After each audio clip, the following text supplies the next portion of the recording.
people often are able to stop them for 3-4 months post-op without much of an issue. Yeah. Now, if they're gaining weight, I say, you can go back on it. I don't want you to gain 40 pounds just because I put some fat in your face. You are listening to Secret Services, where we discuss the procedures nobody admits to, but everyone's curious about. I'm your host, Dr. Christopher Chang. Hi, everyone. I'm Dr. Hillary Jenny. I'm Dr. Chang's partner and a plastic surgeon here at Congressional Plastic Surgery, and we have some fantastic guests with us here today. We've got Monica. Hi, I'm Monica Thompson. I'm one of the PAs here at the office. She also runs our GLP-1 program. And we've got Carey here as well. Welcome back. Hi, thanks. I'm glad you guys are here. Yes, we're going to have a little girl chat time as we take over the podcast. We kicked Dr. Chang out. Yeah. So what are we talking about today? So, a woman goes to a car race with her teenage son. By dinner time, people who have never met her are explaining what she's had done.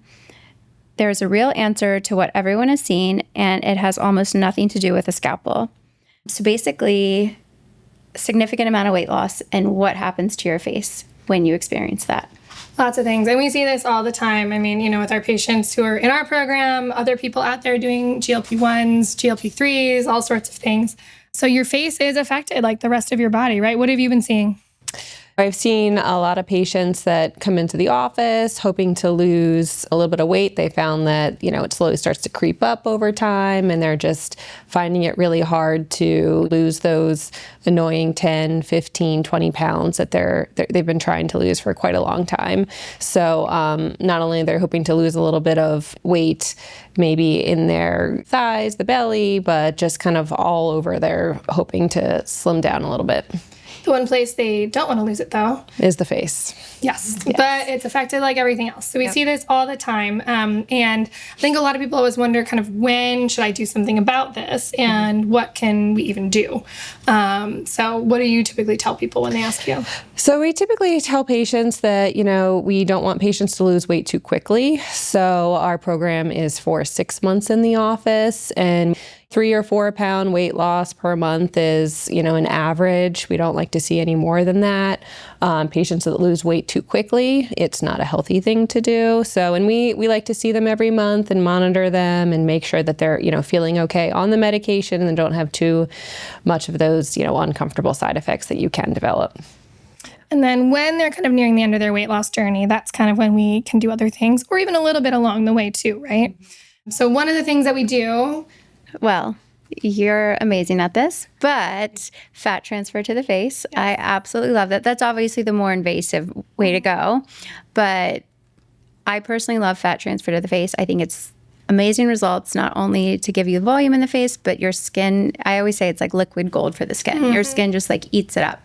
Absolutely. But if you're not wanting to go the more invasive route, we do have a bunch of different fillers here at the office that you can add to the face to help build, kind of fill in the areas that have kind of depuffed or deflated throughout the last couple months. For sure. So, on the operative standpoint, adding fat to the face, sometimes people also need a full-on facelift. So that is another thing that we're doing. That I would say wait until you're at the end of your weight loss journey, because we don't want to be intervening and then you lose more weight. You get more recurrence of that sagging. But we can add volume with fat. We can also add volume with filler.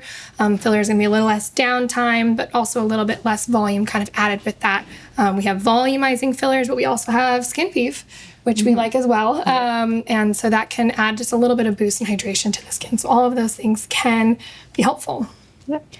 So this is a woman who said, I've lost 62 pounds on trizepatide and I love every part of it except my face. My mother asked me last month if I was sick. I want to do something about it, but I'm scared that if I start filling now and keep losing, I'll end up looking like the exact people I make fun of. What's the right order? And we've kind of talked about this, but how do you kind of talk to someone who is a little apprehensive about filler, especially? I mean, I just feel like filler has kind of gotten such a bad rap over the years. Everyone's saying that they're dissolving their filler. But yeah, how do you help with anti-aging, but then also Like, not making things worse. right. Yeah. Yeah. It's a fine balance. And we definitely see some people who've gone over on the other side of things, the Mar-a-Lago face kind of a side of things, which we don't really promote here. But I say sort of filler is a good temporizing thing. It's something that you can do while you're in the process of losing your weight. I like really tasteful filler. I mean, I've had filler in my face. I think it can look natural. At least I think I look natural. Don't tell me if not. But I think it can be done very well. And, you know, when we think long-term, though, we are typically often thinking more fat transfer facelift. So get your filler, feel more confident in yourself, particularly when you're in the middle of your weight loss journey. It's not really going to burn any bridges. If you're using a hyaluronic acid filler, we may end up dissolving that down the road once you're done with your weight loss and you say, hey, I really want a more permanent change. That's when we're looking for the fat, which, you know, I love. And then maybe even a facelift as well if you've had a lot of sagging and drooping and you really need things lifted in addition to just the volume added. I feel like, especially for the GLP-1 drugs, obviously you can lose weight quickly. And also not just the GLP-1 drug, but like the lap band and stuff like that. And I find that it's not so much the face that looks gaunt, but everyone kind of talks about their little turkey neck. Yes. And is there anything you can do? Obviously, surgical is the way to go, but in office, things that you think are effective. That's what everyone wants. If we had a great answer to the turkey neck that was non-invasive, we would have, I mean, it's like just below solving world hunger, I think, for people. It would be the absolute biggest innovation in the aesthetic world. I mean, I think there's less invasive things are going to have less impressive results. It doesn't mean it's zero. So I feel like I talk to a lot of people about Morpheus 8, which I think you're also talking to people about as well. Get a little bit of skin tightening, but nothing's really going to get rid of that gobbler other than surgically addressing it. Yeah. I will say, I think people on these GLP meds get more significant loss of volume and facial changes than people who lose weight just through diet and exercise alone. Have you also been seeing that? Yeah, I have seen that a fair amount. And usually, you know, if they've been on their program for even longer than 6 months, they start to really kind of bring it up in the office about the lower face and the neck and just, you know, what the plan will be once they're off of the medication. Because not only do they feel great about, you know, weighing a little bit less and looking a little better in their clothing, but now they want to feel better in their face too. They want to look good everywhere, don't we all? Do. All right. So Adele attended the British Grand Prix on July 5th with her son. Her significant public appearance in nearly 2 years. Photographs set off days of speculation, with commenters blaming bad medical decisions. Doctors quoted in the coverage pointed to her documented 100-pound weight loss, which changes facial proportions on its own. She has said since 2015 that she doesn't want plastic surgery. So I can actually speak firsthand about this. I, like after college, I was definitely a pretty, I was gonna say a little heavier, but I was significantly heavier back in the day. And it just like obviously like lifestyle changes, working out, finding what's like right for you.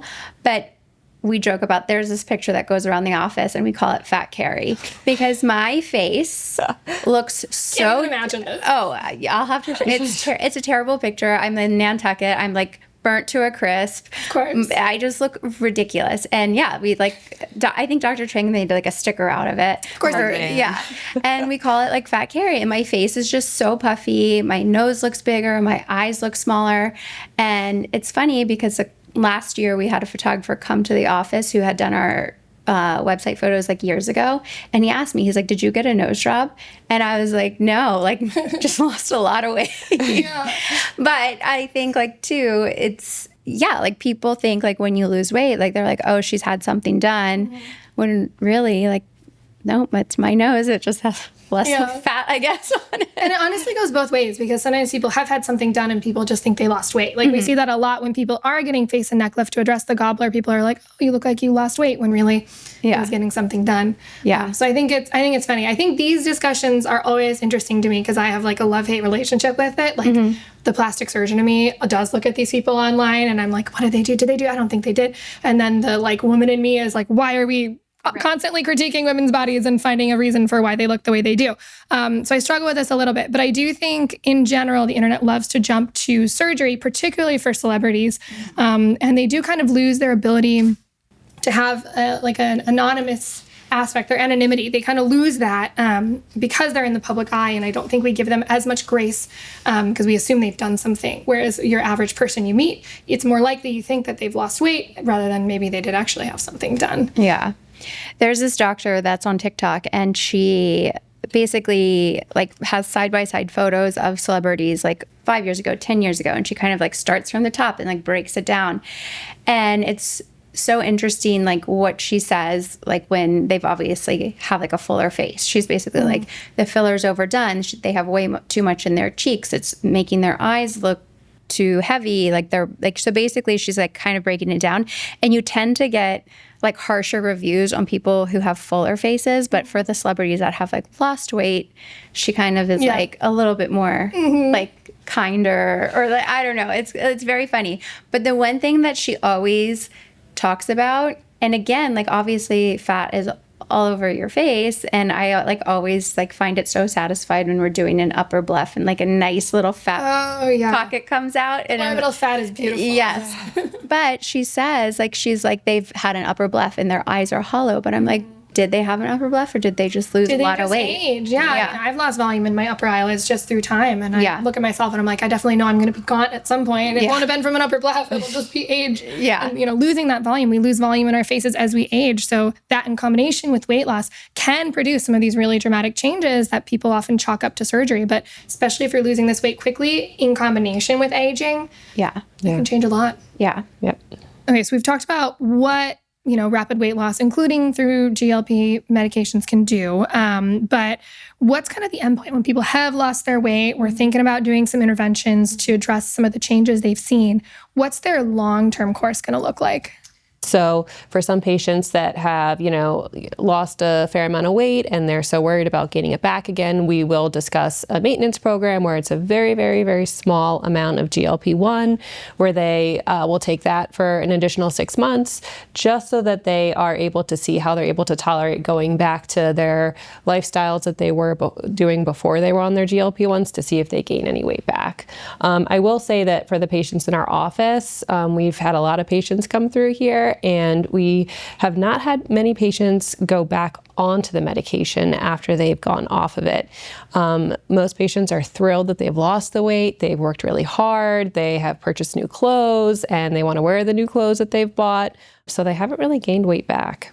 That's great, because I think there's a lot of thought that once you get on these meds, you're kind of on them for life. And maybe that's true for some people at, even a diminished dose. But for a lot of people, it sounds like they can be happy without it. So that's awesome that we can see more of a sustainable change. Yeah.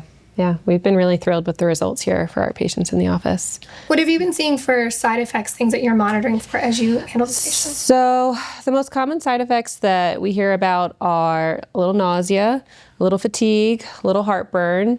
There can be some constipation or a little loose stool. Those are probably the most common side effects that we hear about. For fatigue, we do offer B12 shots if they need them. They can have that, once a month. But most of our patients have done very well on these medications. They're not on doses that are so extremely high that the side effects have been bad. That's good. Yeah. I think the last thing I would want to say in terms of like things I wish everyone knew was GLP-1s in surgery, because I feel like we get these questions a lot. I get these questions a lot with my patients too, especially since I do so much with fat transfer. And how are you really handling your GLP? And so I think these drugs are newer, and so how we handle them has shifted in terms of before your surgery. Now I think we're typically having people stop the week before, so they skip a dose, and then we're doing clear liquid diets the day before. So that's kind of where we landed with that. And then the question that I get a lot in terms of fat transfer, how are you going to handle your GLP-1 after? And I feel like for me, that's been a moving target. And you're probably having some of these conversations with these patients too. But I like you, if you can, to stay off your meds for about 3-4 months after the surgery. Because I do think, and this is not study, this is just like my philosophy and scientific brain kind of working. But I think that if you're in this weight loss mode where your body is not trying to hang on to fat, I think it's not going to hang on to the fat that I'm adding. And so I think as much as we can get a holiday, and to your point, people often are able to stop them for 3-4 months post-op without much of an issue. Yeah. Now, if they're gaining weight, I say, you can go back on it. I don't want you to gain 40 pounds just because I put some fat in your face. But I think oftentimes we're able to kind of handle that pretty well. Yeah. I just remember you like talking to a patient one time after surgery, and you were like, no, like I want you to feed the fat. Like, don't starve yourself because, yeah, it's like all your hard work just down the drain. Down the drain. You want to feed Yeah. the fat? Give it a good home. So it's safe to say, like, we kind of have decided that, like, okay, it's extreme weight loss or like volume loss in the face isn't always such a bad thing. But when it's like that extreme, sick looking aesthetic. Maybe not so much then. And Yeah. if you're having that, come see us. Yeah, we have a lot of solutions for you. Yes. Got a lot of tricks up our sleeve. So, Yes. Love to see you. yeah. Yes.